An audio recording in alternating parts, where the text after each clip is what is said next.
यूं तो किसी व्यक्ति को, एक ही व्यक्ति को सारी दुनिया के ऐश्वर्य दे दिए जाएं, सारी दुनिया के भोग उसी व्यक्ति को दे दिया जाए, सारी दुनिया की शक्ति भोगने की उसी एक व्यक्ति को दे दी जाए और वो सारे भोगों को और उसको समय भी इतना दिया जाए कि सारे भोग वह खुल के भोग ले, लेकिन फिर भी उसको इस दुनिया में, इस धराधाम पर कोई तृप्त और शांत नहीं देख सकता, नहीं देखा पाया वह जा सकता, फिर भी वह अभाव में ही रहता है। इस अभाव की निवृत्ति कर्म, उपासना अथवा भोगने से अथवा त्यागने से नहीं होती। ये अभाव की निवृत्ति जब भी कभी होती है तो केवल ज्ञान से होती है कि कोई वस्तु हमें नहीं चाहिए, वस्तु से चाहिए और वस्तु से जो चाहिए वह आनंद है और वह आनंद सत्य चेतन ज्ञान स्वरूप है और उस सत्य चेतन ज्ञान स्वरूप आनंद को अगर हम इस जब ढूंढे तो हमारा अपना स्वरूप निकला, हमारा अपना आपा निकला और वो आपा हमको अपने आप में पहले ही प्राप्त है। इतने ज्ञान से तो पत्नी से चाहिए पत्नी नहीं चाहिए, पुत्र से चाहिए पुत्र नहीं चाहिए, अल्लाह गॉड नहीं चाहिए, अल्लाह गॉड से चाहिए, राम कृष्ण नहीं चाहिए, दुर्गा गजानन नहीं चाहिए और सरस्वती की जो शक्ति दुर्गा है वो भी हमें नहीं चाहिए, उससे चाहिए और उससे चाहिए जो वह है आनंद और वह आनंद हमारे को पहले ही प्राप्त है। इसलिए हमें इन सब की किसी काल में न जरूरत थी, न जरूरत पड़ेगी, न होगी और न अब है।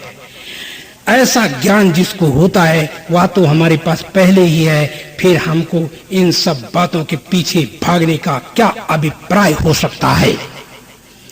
तो जब इस अभिप्राय से उठने के लिए अगर हम मनुष्य जन्म में नहीं आए, नहीं गए और मनुष्य जन्म में उसको नहीं जान पाए, तो फिर आपकी जब गधा घोड़े बनेंगे, जब हम हाथी और ऊंट बनेंगे, तो याद कर लेना कि अगर ऊंट बन गए ना तो जब बोरे ढोगे तो 10-10 मन के बोरा ढो तो बिन मौत मरो।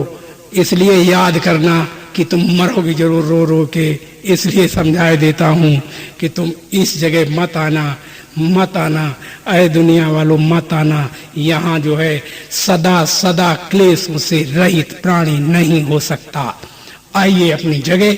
हम तुम्हें समझा रहे थे कि अभाव की निवृत्ति केवल ज्ञान से होती है, कर्म, उपासना, साधना और किसी भोग से नहीं होती, किसी वस्तु व्यक्ति के पाने से नहीं होती, बल्कि वस्तु व्यक्ति को ये जानना कि इनमें कोई वस्तु व्यक्ति नहीं है और वह हमारे अपने अंदर है। तो हमें जब जरूरत ही नहीं है इनकी तो हमारा अभाव सदा सदा के लिए निवृत्त हो गया। और निवृत्त होने के बाद हमने देखना है कि दुनिया वाले लोग कहते हैं, जैसे कहते हैं कि हमारा गुरु पूर्ण है, कोई कहता है हमारा भगवान पूर्ण है, कोई कहता है राम पूर्ण है, कोई कहता है कृष्ण पूर्ण है, कोई कहता है अल्लाह पूर्ण है, कोई और कहते बाकी सब अपूर्ण है। तो हमने आज ये देखना है, ढूंढना है कि पूर्णता हमारे पास है या नहीं। तो आइए इस बात को समझाने के लिए हम तुम्हें एक बात कहते हैं और वो तुम ध्यानपूर्वक सुनो। जैसे हमारे पास 1 रुपया है, तो जब 1 रुपया है तो हमारे पास 1 रुपया पूर्ण है, और जब हमारे पास रुपया नहीं था तब भी हम पूर्ण खाली थे। तो पूर्णता तब भी थी जब रुपया नहीं था, क्योंकि पूर्ण खाली थे। अब पूर्ण रुपया वाले हैं, और जब रुपया के 100 पैसे हैं तो 100 पैसे में 10 पैसे हमसे किसी ने ले लिए, तो हमारे पास इधर 90 पूर्ण रह गए और उधर 10 पैसे पूर्ण हो गए। तो 10 को 2 जगह बांट दो तो 5-5 जब पहुंच गए तो वहां 5-5 पूर्ण है। और जब रुपए को 2 भाग कर दिए तो 8-8 आने हो गए, तो 50-50 पैसे पूर्ण है 2 जगह। और इस तरह किसी ने कहा, हमारे यहाँ यही तो सिद्धांत है, इस सिद्धांत को सुनकर के, इस मंत्र को सुनकर के पाश्चात्य देश के लोग हंसते हैं, कहते हैं ऐसे कैसे हो सकता है। कहे क्या बात है, कहे कि पूर्णमदः पूर्णमिदं पूर्णात् पूर्णमुदच्यते पूर्णस्य पूर्णमादाय पूर्णमेवावशिष्यते। इस मंत्र में कहा गया एक वस्तु पूर्ण है और वह पूर्ण से पूर्ण में, माने उससे पूर्ण से चाहे जितनी चीज निकालो तो भी वो पूर्ण बनी रहेगी, और चाहे सारी की सारी चीज निकाल लो तो भी वह पूर्ण बना रहेगा। पूर्णता कभी खत्म, और चाहे दुनिया की सारी चीजें उसमें और मिला दो तो भी वो पूर्ण बना रहता है। दुनिया की कोई वस्तु अपूर्ण नहीं है, अपूर्ण भी अपने आप में पूर्ण कहलाती है। तो जब पूर्ण है, सब पूर्ण है, तो तुम्हारा गुरु ही कैसे पूर्ण हुआ, तुम्हारे राम ही कैसे पूर्ण हुए, ब्रह्म ही कैसे पूर्ण। यहाँ तो गधा घोड़े ऊंट हाथी पेड़ पौधे सब पूर्ण है। यहाँ तो जड़ चेतन हर अणु अणु पूर्ण है, परमाणु परमाणु पूर्ण है। यहाँ अपूर्ण कौन है, अपूर्ण भी अपने आप में पूर्ण है। तो जब ऐसा कहा गया तो कहा गया अपूर्ण पूर्ण तो है, लेकिन जब रुपया है तो रुपए की जब हम चीज लेने गए तो जितनी चीज रुपए की एक की मिलती है तो एक पैसे से उतनी नहीं मिलती। तो कहा गया नहीं नहीं ऐसा नहीं है।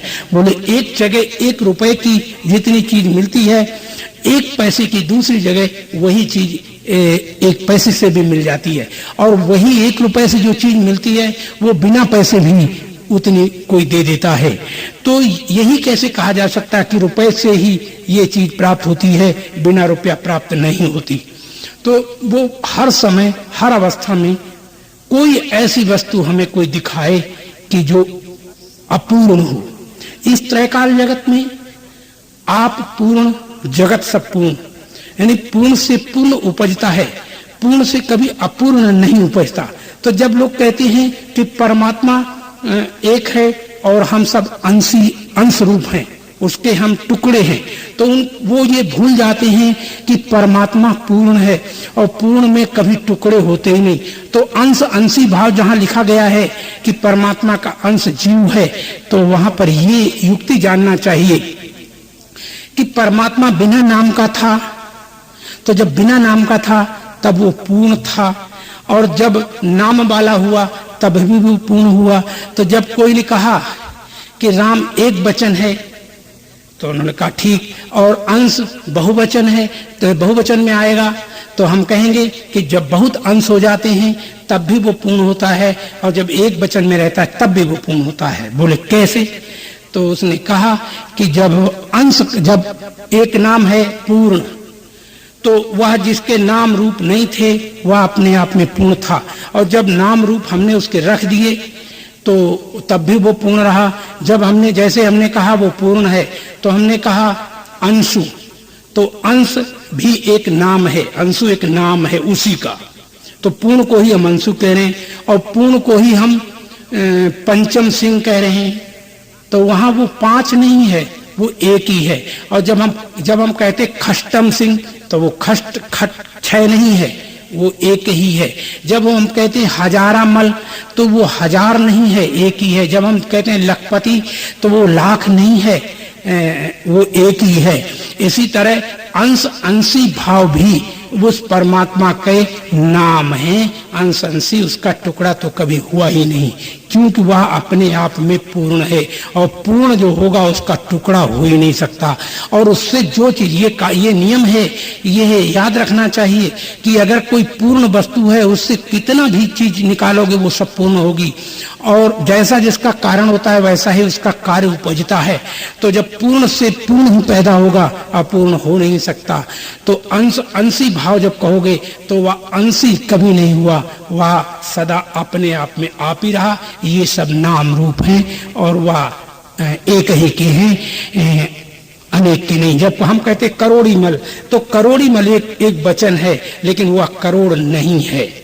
इसी तरह ये दुनिया में सृष्टि में देखें आप कि अरब खरब लो द्रव्य जो उदय अस्त लो राज, जो तुलसी निज मरण है तो आवे कौने काज। अरब खरब की द्रव्य है और उदय अस्त तक राज्य उसकी है, लेकिन फिर भी उसे मरना पड़ता है, तो फिर वो किस काम की। यहाँ तो तुम्हें जीने भर के लिए वस्तु चाहिए, सो जीने भर की वस्तु इकट्ठी कर लो, बाकी तुम्हें कोई लेना देना नहीं है।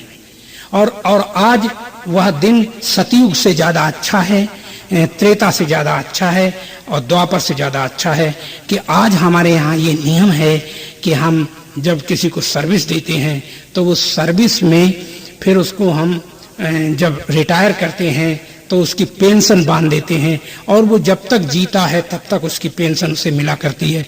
ऐसा किसी युग में नहीं था, न सतयुग में था, न द्वापर में था, न कलयुग में था।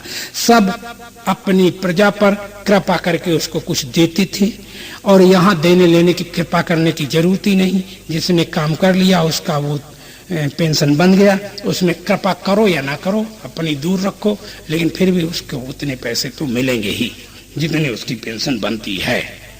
तो इसलिए ये कृपा दूसरे की जो चाहने वाले भिखारी बन करके और दांत निपोड़ते रहते हैं, दांतों से ऐसे गिड़गिड़ाते रहते हैं कि हमें दूसरे के हम भिखारी हैं, दूसरे की प्रीति के भिखारी बने रहते हैं, वे लोग इस दुनिया में सड़ सड़ करके गल गल करके मरते हैं। इसलिए हम दूसरे के भिखारी नहीं हैं। हमको कोई चीज नहीं चाहिए, हमको आनंद चाहिए और वो आनंद हमारे पास पहले है, इसलिए हम भिखारी हो नहीं सकते, न हैं न होंगे। इसलिए तुम्हें हमें सबको जग करके अपने जीवन में ये खोजना चाहिए कि हम किसी भी प्रकार से भिखारी नहीं, पूर्णता की ये हमारी आवाज। अगर दुनिया में ऐसा कोई भी प्राणी नहीं है कि जो हमें अपूर्ण वस्तु दिखा दे, अपूर्ण भी अपने आप में पूर्ण है। इसलिए अपूर्ण, वही अपूर्ण केवल कहने की फर्जी बात है। इस दुनिया में चेतन से अलग कोई जड़ वस्तु दिखा दे, वो ऐसा दुनिया में कोई पैदा नहीं हुआ। ना कोई जड़ वस्तु है और ना कोई चेतन है। इन दोनों को जानने वाला कोई अलग है और वो जो अलग है वो तुम्हारा अपना आपा है और वही तुम हो। और उसी अपने निस्वरूप को अगर तुमने जान लिया तो मौज आ जाएगी, और नहीं जान पाए तो खप खप करके मर जाओगे, सड़ जाओगे, गल गल के मरोगे, जन्मोगे। इस मरने जन्मने से ऊपर उठना तुम्हारा धर्म है। तो जैसे मैंने कहा कि जब 1 रुपया से हमने एक सब्जी खरीदी तो कहीं पर वो 1 पैसे की भी मिल जाती है, तो उस रुपए की शक्ति के 1 पैसे की शक्ति के बराबर है।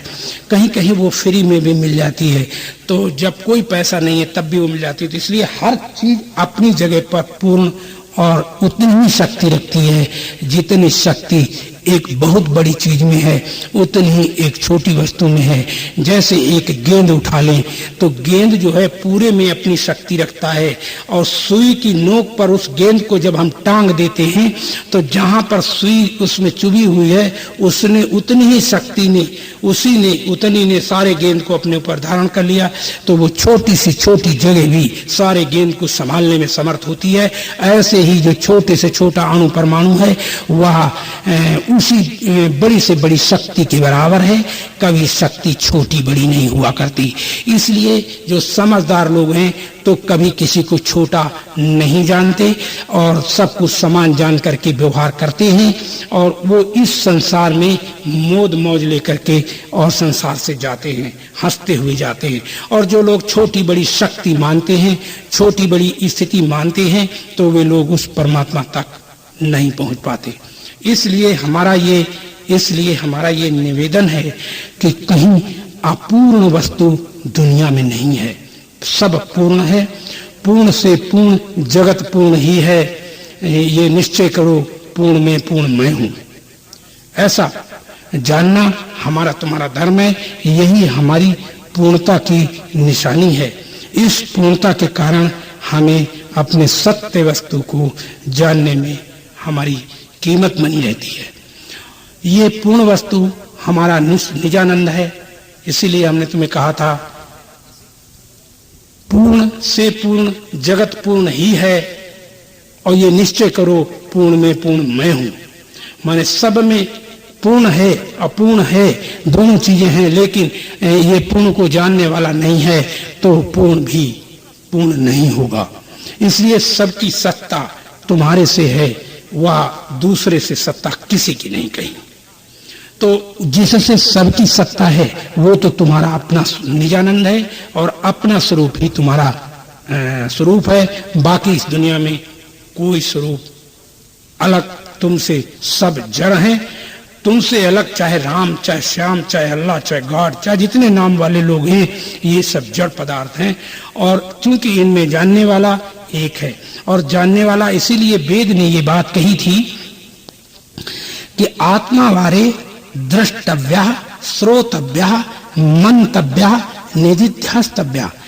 आत्मा को जानने के लिए श्रवण करो, मनन करो, निधिध्यासन करो और उसका साक्षात्कार करो। यही साक्षात्कार करने का मतलब है अपने ऊपर से अपने नाम रूप को हटाओ, और अपने नाम रूप को हटा के देखो तो जो शेषों का शेष रह जाता है वह तुम्हारा अपना आपा ही परमात्मा नाम से कहा जाता है। तुम्हें ही श्रुति ने ब्रह्म कहा है, तुम्हें ही श्रुति ने राम कहा है, तुम्हें ही श्रुति ने कृष्ण कहा है। तुम ही एक ऐसे हो जो नाम रूप से रहित और स्वतः सिद्ध हो। इस स्वतः सिद्ध को इसी जन्म में जिसने नहीं जाना वो संसार में मौज नहीं ले पाता। हम आए हैं मनुष्य शरीर धारण करके, तो हम तुम्हारे सामने कभी भी मौज नहीं ले पाते। कैसे, वो मैं तुम्हें समझाता हूं। एक व्यक्ति था, उसका 4 खंड की बिल्डिंग थी, उस बिल्डिंग में आग लग गई। तो आग लग गई, बिल्डिंग जब जल रही थी तो मालिक को लोग घेरे खड़े हुए थे, और जब मालिक को घेरे हुए खड़े हुए थे तो लोग उस बिल्डिंग से कीमती सामान निकाल करके बाहर जमा कर रहे थे। और जब बाहर जमा कर रहे थे कीमती सामान निकाल करके, तो थोड़ी देर के बाद एक भागता हुआ व्यक्ति मकान मालिक को, जो लोग घेरे खड़े थे, उस मकान मालिक से बोला कि अभी इस बिल्डिंग में निचले एक खंड में एक बार जाया जा सकता है, इसके बाद पूरी बिल्डिंग में आग फैल जाएगी। तो कोई कीमती वस्तु अगर निचले खंड में कहीं रखी है तो उसे हमें तुम बता दो, हम उसको निकाल लाएं। तो जब ये कहा तो उस मालिक को अपने इकलौते बेटे को आवाज देकर उसने कहा कि रमेश कहाँ है। तो जब उसने कहा रमेश कहाँ है, तो लोगों ने सुना कि इसका कोई बेटा रमेश है। तो तब तक थोड़ी ही देर के बाद उस मालिक ने देखा कि रमेश की पूर्णतया टोटली जली हुई लाश को लोग निकाल के लाए। तो जब जली हुई लाश को लाए, पूर्णतया शांत हो गई थी उसकी लाश। तो पिता ने अपने बेटे को जला हुआ देख करके और बचाया हुआ सामान को देख करके, फिर बचे सामान को, जो बचाया गया था सामान कीमती उसको देखा, और फिर लौट के इसको देखा, फिर लौट के उसको देखा, बेटे को मरे को देखा, और फिर सामान को देखा, और फिर एक बार वो चीख करके बोला, हे दुनिया वालों खड़े हो और मेरे प्रश्न का जवाब दो। तो सारे हकबका करके सामने खड़े हो गए। बोले क्या बात है, क्या गलती हुई है? बोले गलती नहीं, मैं तुमसे ये पूछता हूँ कि जो तुमने इस सामान को बचाया है, तो अब इस सामान का क्या होगा? क्योंकि भोगने वाले को तुमने जलने दिया और जो भोग पदार्थ थे उनको तुमने बचा लिया। अब इस भोग पदार्थों को भोगने वाला ही नहीं रहा, तो इस भोग पदार्थों को का अब क्या होगा? आप उत्तर दो। किसी के सामने कोई उत्तर था दुनिया में? इसी तरह जैसे कि हमारे यहाँ एक संत ने कहा कि अंधों का घर अंधेर ने बड़ी युक्ति से छाया है। अंधों का घर अंधेर ने बड़ी युक्ति से छाया है। अंधे पिता अंधी माता, अंधों का अंधों से नाता, अंधकार अंधों को भाता। 60 कंकर लगे सकेर ने कहीं बड़ा माल पाया है। अंधों का घर अंधेर ने बड़ी युक्ति से छाया है। जब कंकर समेटने लगे और कहते हैं बड़ा माल पाया है, जब तुम ये कबाड़ तो भर रहे हो और भोगने वाले को ध्यान ही नहीं दे रहे, भोगने वाले के लिए तुम कुछ नहीं कर रहे, तो प्यारे जब भोगने वाला नहीं रहेगा तो ये कबाड़ तुम्हारे किस काम आएगा। इसलिए ये प्राणी पदार्थ जो इकट्ठा कर रहा है, ये कबाड़ से तुम अपनी दृष्टि को ऊपर उठाओ और उस पूर्णता को देखो कि जो सब में समान रूप से पूर्णता को लिए हुए बैठा है। एक अणु अपने बराबर अपने आप में पूर्ण है, और जब 100 अणु होते हैं तो 100 अणु अपने आप में पूर्ण हो जाते हैं। जब करोड़ होते हैं तब भी अपने आप में पूर्ण होते हैं, जब लाख होते तब भी आप में अपने पूर्ण होते हैं। जितने भी हों अपने आप में सारा जगत पूर्ण ही पूर्ण रहता है, और जब पूर्ण से पूर्ण रहता है तो उस पूर्ण को जानने के लिए ये मनुष्य जन्म मिला है। और पूर्णता को जो लोग नहीं जान पाते और अपूर्ण को भी नहीं जान पाते कि अपूर्ण भी पूर्ण है, तो जब ऐसा ज्ञान ही नहीं कर पाते तो क्या कहते हैं, माफी जरूर मांगते रहते हैं कि हे भगवान। जैसे घर से चलते हैं लोग तो हमने देखा है कि दुर्गा से मैंने एक दिन कहा कि भाई क्या बात है, तुम ये सब तुम्हारे यहाँ आते हैं और तुम इनकी इच्छाएं पूर्ण कर दो और ये बार बार आना बेचारे बंद कर दें। तो दुर्गा ने हमें उत्तर दिया, महाराज हमको ये चाहने वाले नहीं हैं, हमसे सब चाहते हैं, तो तुम बताओ कि हम कहां से इनकी झोली भरें। क्योंकि घर से जब चलते हैं तो ये कहते हैं कि झोली भर के जाएंगे या मर के जाएंगे या कट के जाएंगे, झोली भर के जाएंगे। तो बताओ महाराज हम झोली कैसे भर सकते हैं, और झोली किस किस की भरे, तो किस किस का दुख दूर करें। यहाँ दुनिया दुखी फिरे प्यारे महाराज, किस किस का हम दुख दूर करें, यहाँ तो दुनिया दुखी फिर रही है।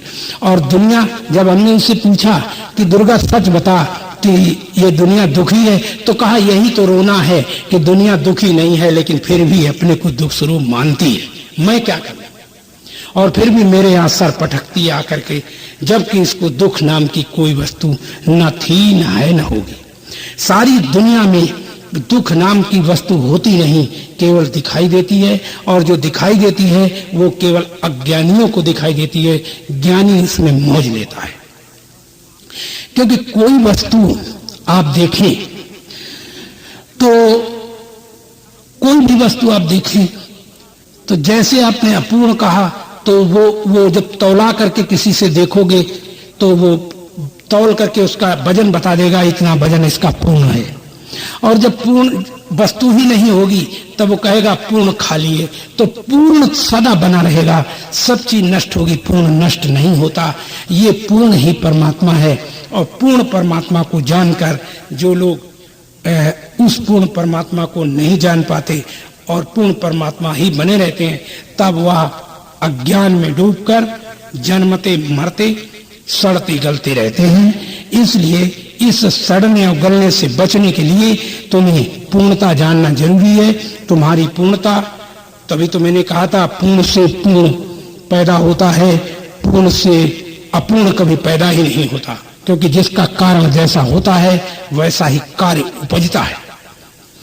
अगर मीठा कोई पदार्थ है, उस पदार्थ से कोई चीज बनाई जाएगी तो मीठी बनेगी, नमकीन नहीं बन सकती।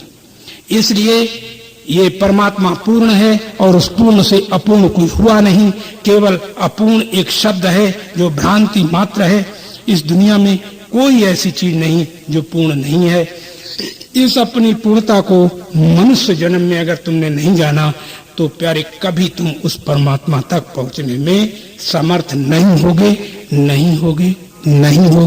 हरिओम तत्सत, हरिओम तत्सत, हरिओम तत्सत।